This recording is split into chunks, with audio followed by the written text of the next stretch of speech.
Welcome to Pharmalytics, your trusted learning partner for pharma industry insights. Today, I'm breaking down the tablet manufacturing process, step by step in a way that's simple and job-focused. Whether you're prepping for a job interview, a viva, or just curious about how tablets are made, this is for you. Let's get started. First, dispensing.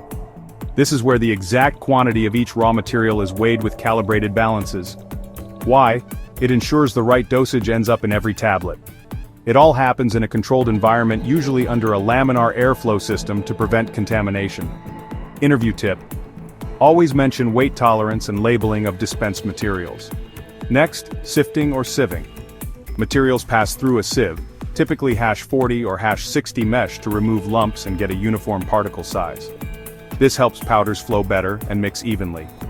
On to dry mixing or pre-blending. All the powders, APIs, diluents, binders get mixed so every ingredient is spread out evenly. You'll often use a double cone blender, V-blender, or rapid mixer granulator for this. Now, wet granulation if needed. Here, a binder solution gets added to form granules, which improves flow and makes the powder easier to compress. This uses an RMG or high shear granulator. If you skip the liquid, it's called dry granulation, usually with a roller compactor. After granulation comes drying. Wet granules are dried in a fluidized bed dryer or tray dryer until the moisture is below 2%. Don't overdry though, that affects tablet hardness. Next up, sizing or milling. Dried granules go through a multi-mill or oscillating granulator, breaking up lumps and making sure the sizes are uniform. This step keeps the granules flowing and compressing just right. Now, final blending, also called lubrication. Lubricants, glidants and disintegrants are added.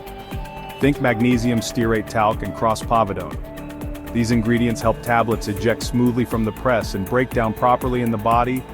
Compression time.